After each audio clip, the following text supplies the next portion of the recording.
उपासते शिव इति ब्रह्मेति वेदान्तिनो बौद्धा बुद्ध इति प्रमाणपटवः तर्केति नैयायिकाः।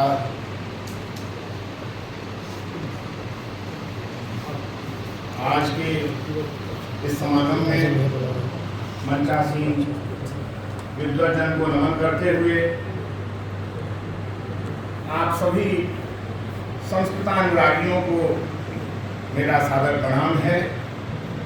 बड़कों और जो ये देव कन्याएं हैं इन सबको नमन है।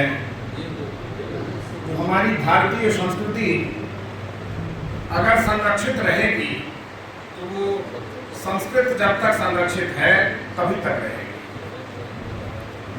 अनेकानेक आक्रमण इस राष्ट्र पर, राष्ट्र की संस्कृति पर, राष्ट्र के लोगों पर हुए, लेकिन हमारी सनातन संस्कृति जो संस्कृत में संरक्षित थी इतनी सबल थी, जो देववाणी के रूप में समाज को प्रेरणा देती रही। वेद, उपनिषद, पुराण भिन्न भिन्न आख्याओं के माध्यम से हमें सम्मिलित करती रही और हमारी संस्कृति पुरातन संस्कृति के रूप में आज विश्व में प्रतिष्ठित है। और हम ससम्मान संख्या बल में विश्व में कम होते हुए भी संस्कृति के क्षेत्र में सबसे आगे हैं। और ये हमारी जो अग्रणीयता है ये भाषा की वजह से है, संस्कृत भाषा की वजह से है, देववाणी की वजह से है। और यही देखिए हम गृहस्थ जीवन में अपने बच्चों के भरण पोषण में ही अपने को कमजोर पाते हैं, लेकिन इसी धरा पर, इसी भूमि पर गुरुकुल के माध्यम से समाज के ऐसे बच्चों को लाकर, दुर्भाग्यवश जिनके माता पिता उन्हें योग्य शिक्षा नहीं दे सकते, भोजन वस्त्र आवास की सुविधा नहीं प्रदान कर सकते, ऐसे बच्चों को भी गुरुकुल समाज से उठाता है और इस योग्य बनाता है जो हम सभी गौरवान्वित होते हैं।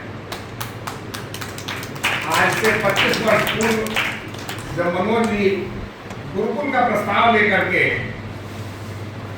हम लोगों के समक्ष उपस्थित हुए तो हमने उनसे एक ही चीज कहा कि ये एक पागल की कल्पना है और जिस पागल की कल्पना है वही इसे साकार कर सकता है। आपको तमाम विरोध, पक्ष, विपक्ष, तर्क वितर्क का सामना करना पड़ेगा, लेकिन एकला चल आप अगर चल सकते हैं तभी आप सफल होंगे।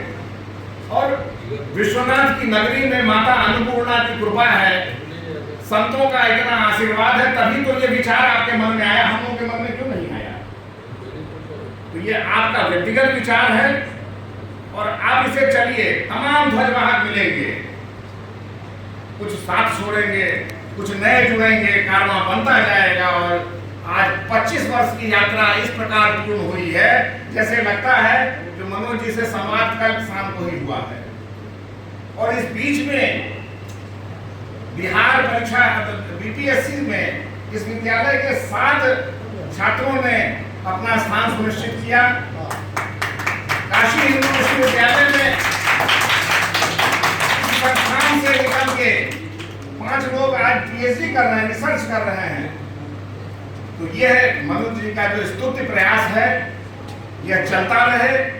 और हम यहाँ के जो बच्चे हैं जो आज पुष्पित फलित, जो यहाँ अंकुरित हुए थे आज वो पुष्पित फलित हो रहे हैं, हम उनसे अनुरोध करते हैं कि व्यक्ति की आयु निश्चित होती है, संस्था की आयु निश्चित नहीं होती है।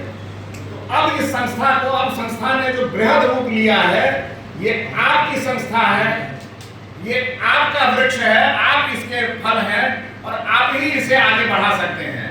हम और समाज, मनोज जी इसके गवाह हैं। जब उन्होंने जो इच्छा की भगवान ने किस न किस रूप में उनके इच्छा को पूर्ण किया और वो फल आप यहाँ देख रहे हैं इस विशाल भवन में। एक समय ऐसा था कि इस कुटिया में हम लोग आए थे और आज इस विशाल भवन में आए हुए हैं। तो ईश्वर का साथ है, ईश्वर का हर जगह सहयोग है, लेकिन विचार सुविचार होने चाहिए।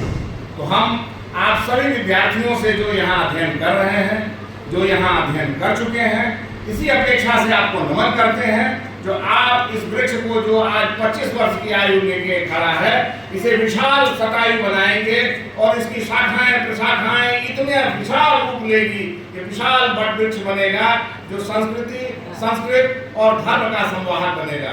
धन्यवाद।